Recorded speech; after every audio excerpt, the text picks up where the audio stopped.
Welcome to the McAfee Center Stage webinar series. My name is Austin and I'll be your facilitator. This webinar is a brief overview covering the common use cases and scenarios regarding this topic. It is not intended to be all-encompassing, as it is not possible to cover all detailed scenarios within an hour. If assistance is needed, please contact McAfee Technical Support. Our presenter today is Mitchell Buehler. Mitchell is a technical support engineer for the Dynamic Endpoint Group and has been with McAfee since the beginning of 2018. Mitchell provides support for all products in the Endpoint AV segment, including Move, ENS, and VSE across all platforms. Ladies and gentlemen, Mitchell. The first thing that we're going to cover today is an overview of the migration process. Then we'll step into a high-level demonstration of performing the migration. And if you need any assistance with the migration process, we're going to cover some resources that you have available to you.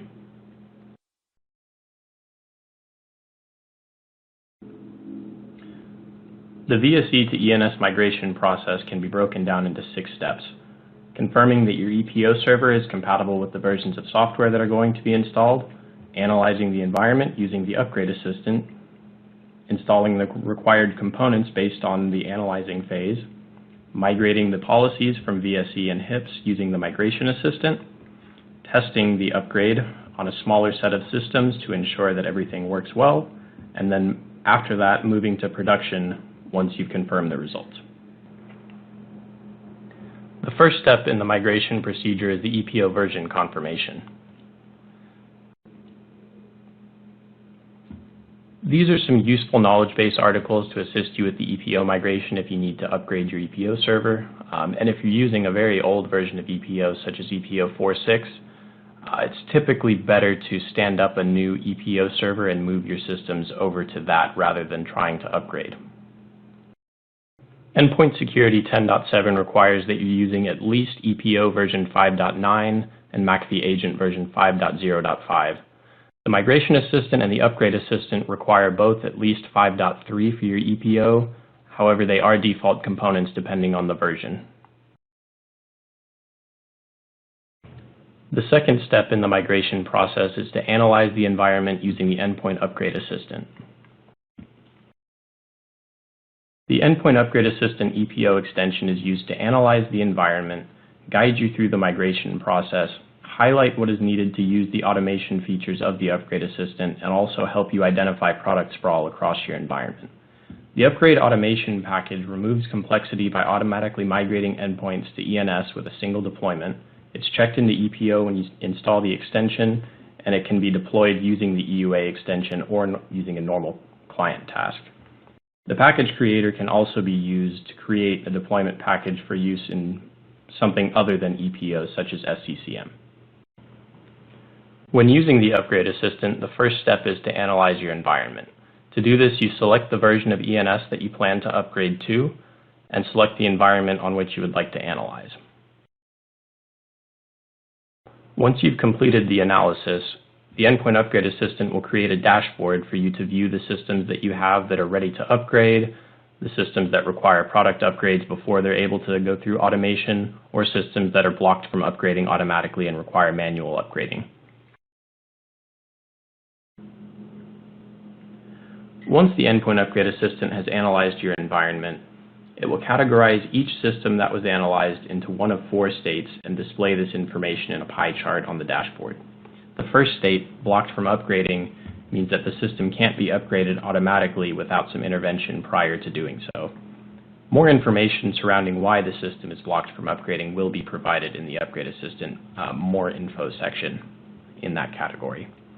The second state, requires product upgrade, simply means that you need to upgrade some of the existing products on the system before the Upgrade Assistant is able to actually do any automatic upgrading. Once you've completed these upgrades or resolved any of the blocked from upgrading systems, you simply need to reanalyze your environment to remove that flag from those systems and flip them into the next state, ready to upgrade. Any systems here, they're good to go. You don't need to do anything else. They meet the requirements for the upgrade, and they can be selected for your test pool, or they can be deployed automatically if you are already moving to production. The final state, upgrade complete, is fairly straightforward. This indicates that the current products have already been installed, the legacy products have already been moved away from, and nothing else needs to be done on those systems. The overview panel of the Endpoint Upgrade Assistant dashboard displays how all of your systems fall into each of the categories I discussed previously. For each of the systems that are ready for upgrade automation, selecting the product versions will list each of the McAfee agent and data exchange layer versions that are currently installed on those systems. In the Requires Product Upgrades section, selecting More Info will provide you more information per system on what's needed prior to upgrade automation being successful. The Product Versions button displays the versions of the products that are currently installed on those systems. The More Info section, or the More Info button in the Blocked from Upgrading section, provides information per system as to why those systems aren't able to be upgraded using automation.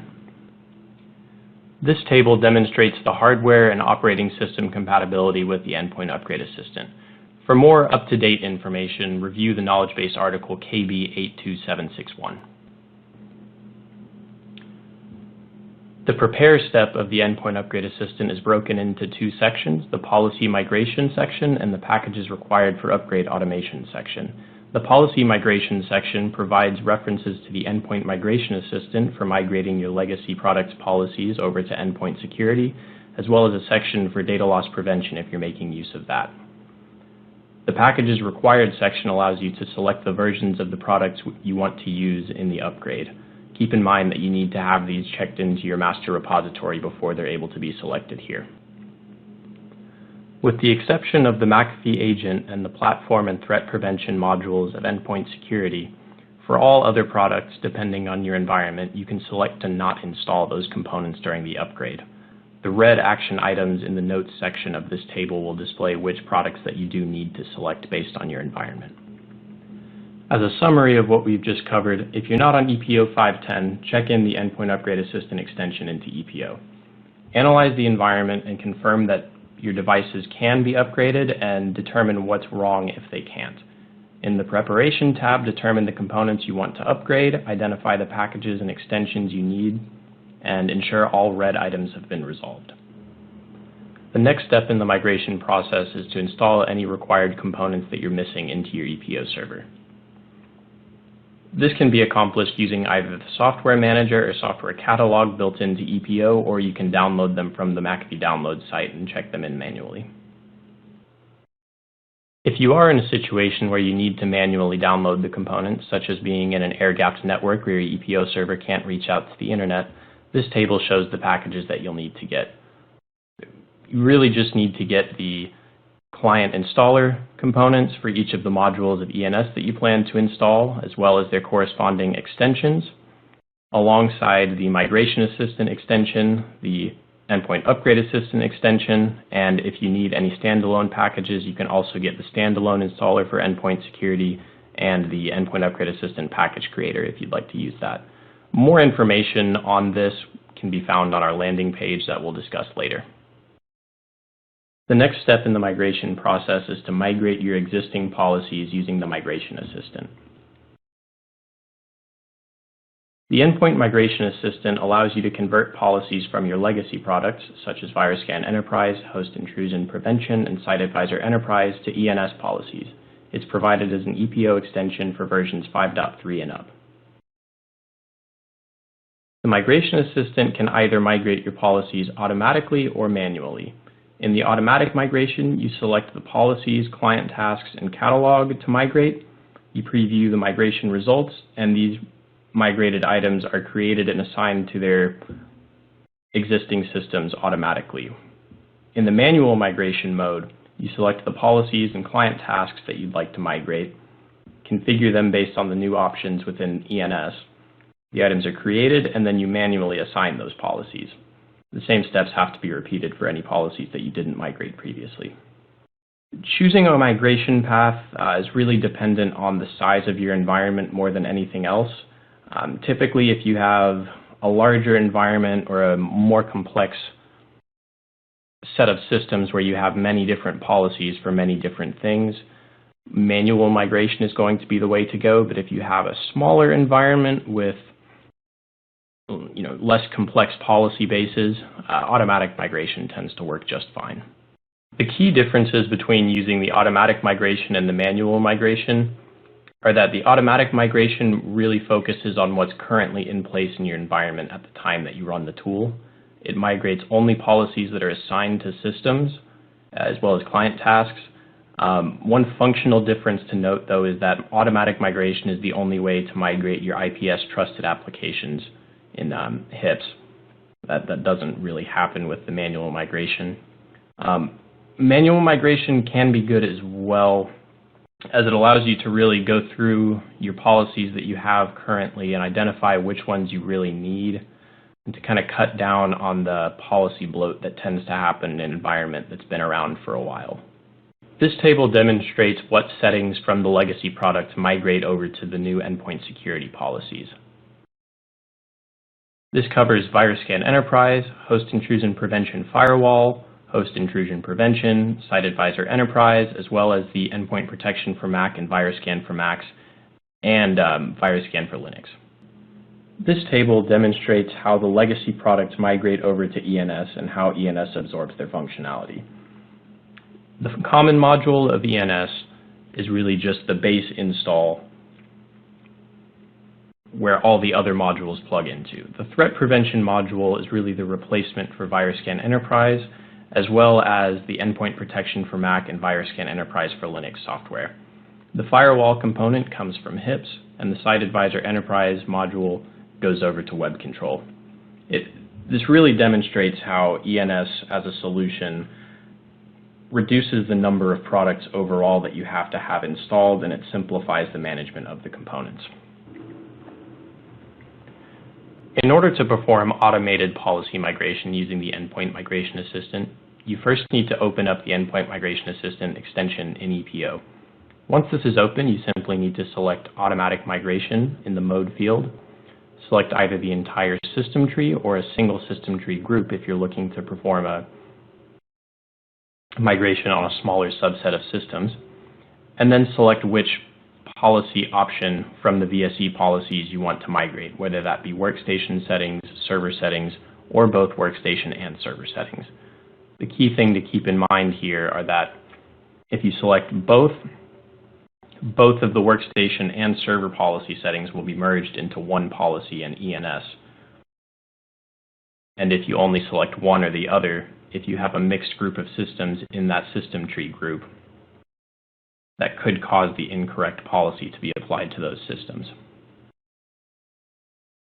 On the second screen, once you've selected your migration mode, systems, and additional options for VSE, it'll show you the policies that are being created. It'll display the sources of those policies and allow you to rename and edit the notes of these policies before they're created.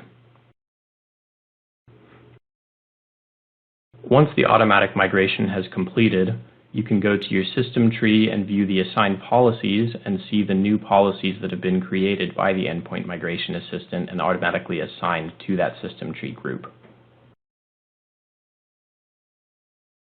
To perform a manual policy migration using the Endpoint Migration Assistant, you first need to open up the Migration Assistant in EPO.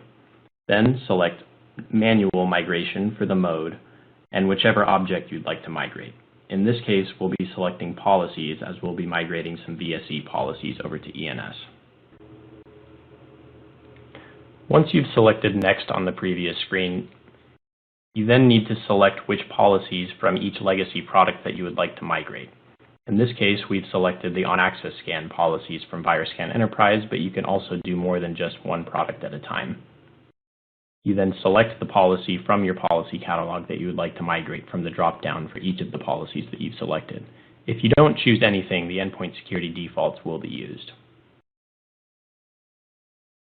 After you've chosen the policies from VSE or whichever legacy product you've selected to migrate, you then get the option to configure the new policy before it's created. You're required to enter a name, and you can view the source policy as well as configure any other options from the new policy on the same screen, which is different than the automatic migration where you only have the option to edit the policy once it's been created. Once you've entered a name for and made any changes to your new policy, reviewed the summary and accepted the migration within the Migration Assistant, you can then go to your policy catalog for the product which this policy was migrated to, in this case Endpoint Security Threat Prevention, as it was a VirusScan Enterprise policy, and you'll see the newly created policy here. Any further changes can be made as if it was a regular policy. One of the best practices to consider when you're migrating your VSE policies using the Migration Assistant is how you have your systems grouped with regards to workstations and servers. When you migrate your VSE policies, you have to select either server or workstation settings, or both, due to the way that VSE policies were constructed, and that you could have a single policy with different policy options for systems tagged as either workstations or servers. If you migrate selecting only workstation settings, it'll only migrate over the workstation options and could potentially apply these settings to servers, as the ENS policies don't have the same distinction. The opposite goes for if you migrate only your server settings. If you migrate both into one policy, this will simplify things. However, it will add all of your policy options that aren't duplicated between your workstation and server settings into one policy for ENS.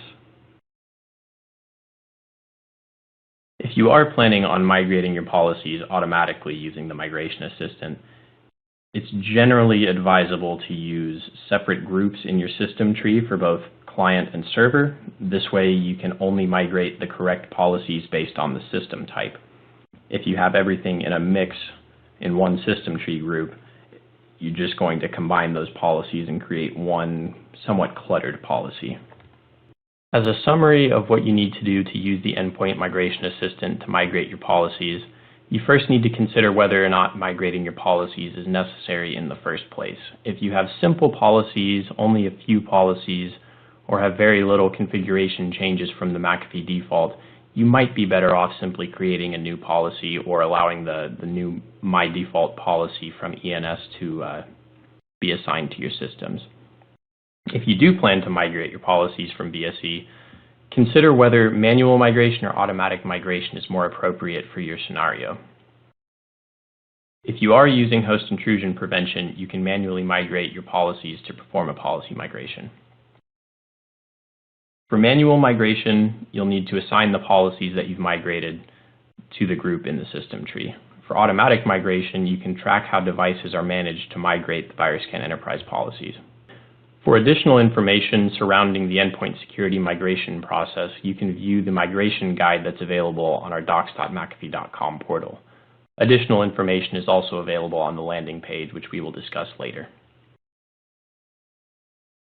The next step in the migration procedure is to test the upgrade path with the Endpoint Upgrade Assistant on a smaller subset of systems. As you transition back over to the Endpoint Upgrade Assistant after completing your policy migration, on the Prepare tab, you will no longer see the notifications within the Policy Migration section once the required policies have been created. In the Packages Required section, you should now select the packages that you either checked in or downloaded and checked in to be deployed through the upgrade process.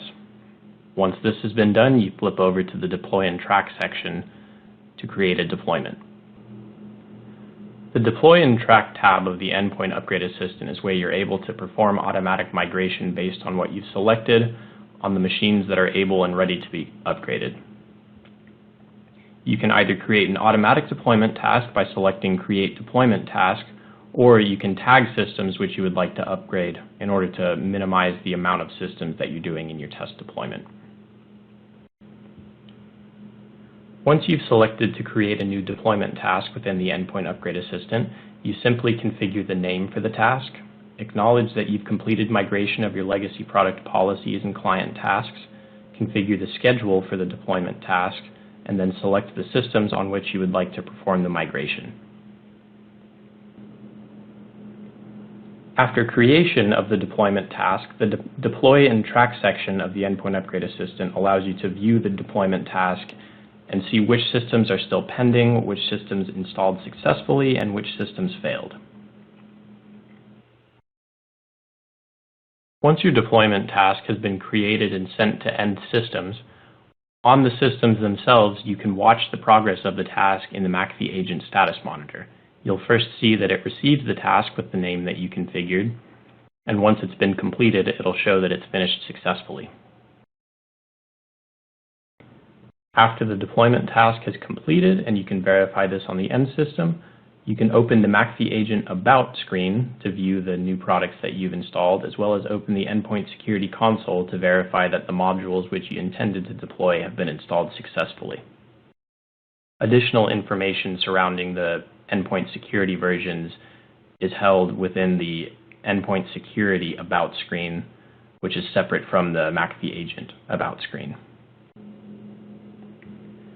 After creating the deployment task using the Endpoint Upgrade Assistant, allow for some time for the systems you've assigned to receive and complete the upgrade process. You can review the status of your test deployment on the Overview tab of the Upgrade Assistant by selecting the Reanalyze Environment button. If you do see that a small percentage of the systems failed to upgrade or have not yet received the task, this is usually a result of systems being offline or unmanaged or duplicate systems present in the system tree. Plan to spend a little bit of time during the validation phase of the test investigating any problematic systems. When using the McAfee Endpoint Upgrade Assistant to migrate to ENS, you can also upgrade or install a number of other pieces of our products alongside it. To start with, the McAfee agent on the system will be upgraded to a version compatible with ENS if the version currently installed is out of date.